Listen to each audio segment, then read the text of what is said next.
ये छोटा सा जो पॉइंट है ना, ये इसके साथ आकर जुड़ना चाहिए। जैसे मैं इसको यहाँ से इस तरीके से करता हूँ तो ये पीछे तक नहीं आती। तो ये देखिए अब ये पीछे आके प्रॉपर इसके साथ जुड़ रही है। अक्सर जो प्रॉब्लम आती है ना कि आपको जो सुई होती है वो हिल रही होती है इस तरीके से चलती बाइक पे, वो वाली प्रॉब्लम भी आपकी यहाँ पर सॉल्व हो जाएगी। अस्सलाम वालेकुम गाइस, मेरा नाम है तैयब अजीज़ और आप देख रहे हैं स्टडी ऑफ बाइक्स। अक्सर हमारी बाइक के स्पीडोमीटर में एक प्रॉब्लम आती है कि इसकी जो सुई होती है वो किसी एक खास पॉइंट पे आकर रुक जाती है। जैसे कि इस बाइक की जो सुई है ये 20 पे आकर रुकी हुई है। अब जैसे मैं बाइक को चलाता हूँ 20 से ऊपर लेके आता हूँ तो ये जाएगी बिल्कुल 40, 60, 80 तक ये जाएगी। और जैसे मैं बाइक को रोकता हूँ बिल्कुल 0 पे लेके आता हूँ तो ये वापस से 20 पे आकर रुक जाएगी। ठीक है। अब अगर आपकी बाइक की जो सुई है वो किसी भी पॉइंट पे अगर रुकती है तो इससे आपको ऐसा नहीं कि आपको अपनी बाइक की जो मीटर है उसकी मशीन चेंज करनी पड़ेगी। नहीं, आप इसको वैसे ही खोल के अपनी जो जनरल मशीन होती है उसको आप ठीक कर सकते हैं बगैर कोई भी आपने नया पार्ट लगाने के। अब बहुत सारे लोग इस कंडीशन में क्या करते हैं कि जो इसकी मशीन होती है इसको चेंज कर देते हैं, जो कि काफ़ी महंगी आती है और वो जेन्युइन भी नहीं होती है। ठीक है। जो पिछली होती है वो आपकी बाइक की अगर ओरिजिनल लगी हुई है तो वो ज़्यादा अच्छी होती है। ठीक है। तो अब इसको कैसे ठीक करना है इसका मैं आपको बताता हूँ। चलिए फ्रेंड्स, अब हम मीटर को खोल लेते हैं। मीटर को बाइक से उतारना मैंने बहुत सारी वीडियोज़ में बताया हुआ है। अब हम इस मीटर को खोलते हैं। सबसे पहले हमने इसके कवर को खोलना है। कवर को खोलने के लिए इसके जो 3 स्क्रू वो आपने खोलने हैं। ठीक है। 1, 2 और ये 3। ठीक है।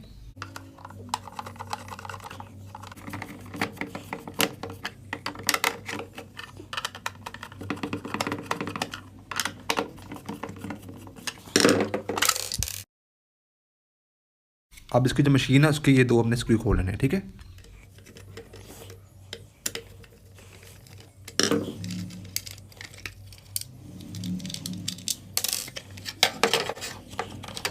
तो ये देखिए ये प्रॉपर तरीके से इस पॉइंट के साथ आके नहीं जुड़ रही है। ठीक है। पीछे वाले ये एक्चुअल में यहाँ पर आके जुड़नी चाहिए। ये देखिए जैसे मैं इसको यहाँ से इस तरीके से करता हूँ तो ये पीछे तक नहीं आती। ठीक है। बहुत सारे लोग क्या करते हैं कि यहाँ पर जैसे आप जो मीटर के एक्सपर्ट होते हैं उनके पास ले जाते हैं तो वो आपसे अच्छा खासा चार्ज करते हैं और जो इसके बीच में स्प्रिंग है ना, ये वाला, ये देखिए स्प्रिंग जो बीच में है इसके छोटा सा गोल सा, वो इसको चेंज कर देते हैं। ठीक है। इसको आपने चेंज नहीं करना खोल के।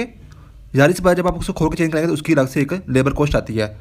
अब अगर इस तरह की प्रॉब्लम आ रही है ना हमारी बाइक की, जैसे कि आपने ये इस तरीके से किया तो प्रॉपर्ली पीछे आ नहीं रही है। देखिए यहाँ पर ये छोटा सा जो पॉइंट है ना, ये इसके साथ आकर जुड़ना चाहिए। ठीक है। ये देखिए ये यहाँ पर जुड़ नहीं रहा, वापस आके ये आगे रुक जाता है। तो ये छोटा सा जो पॉइंट है ना, ये बिल्कुल इसके साथ आकर टकराना चाहिए यहाँ पर। तो अब इसको ठीक कैसे करना है, बहुत सिंपल से ट्रिक मैं आपको बताऊँगा। आपने क्या करना है कि जो ये वाली पट्टी है ना, इसको आपने थोड़ा सा पीछे की तरफ लेके आना है। जब आप इसको पीछे की तरफ लेके आएंगे ना तो अब आप ये गौर से देखिए जो स्प्रिंग है इसके साथ जुड़ा हुआ है। जब आप इसको पीछे लेके आएंगे ना स्प्रिंग थोड़ा सा टाइट हो जाएगा। ठीक है। उससे 2 प्रॉब्लम आपकी हल हो जाएगी। नंबर 1, आपकी जो सुई है वो वापस भी आएगी। और अक्सर जो प्रॉब्लम आती है ना कि आपकी जो सुई होती है वो हिल रही होती है इस तरीके से चलती बाइक पे, वो वाली प्रॉब्लम भी आपकी यहाँ पर सॉल्व हो जाएगी। तो ये देखिए जैसे मैं इसको थोड़ा सा पीछे की तरफ लेके आता हूँ इस तरीके से। ठीक है। तो अब आप ये नोट करिए कि ये पीछे आ रही है। ठीक है। अगर ये ना आए तो आप इसको थोड़ा सा और पीछे काट लें, लेकिन आपने बिल्कुल एहतियात से करना है कि जो ये इसका पॉइंट है टूट ना जाए। तो ये देखिए अब ये पीछे आके प्रॉपर इसके साथ जुड़ रही है। अब चूंकि स्प्रिंग भी थोड़ा सा टाइट हो गया तो आपकी बाइक जैसी एक खास स्पीड पे जाएगी तो ये वहाँ पे जाकर सुई जो इस तरीके से हिलती है ना थोड़ी थोड़ी, वो हिलेगी भी नहीं। और टेस्ट उसका हो ही गया। ठीक है। ये देखिए यहाँ से इस तरीके से वापस ही आ रही है, पहले ये वापस आती नहीं थी। ये देखिए मैंने यहाँ पर रखी हुई इस तरीके से, ये मैंने ऐसे किया तो ये वापस 0 तक आ रही है।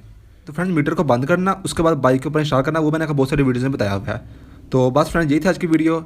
मेरा नाम है तैयब अजीज़। आई होप आपकी वीडियो अच्छी लगी होगी। थैंक्स एंड अल्लाह हाफिज़।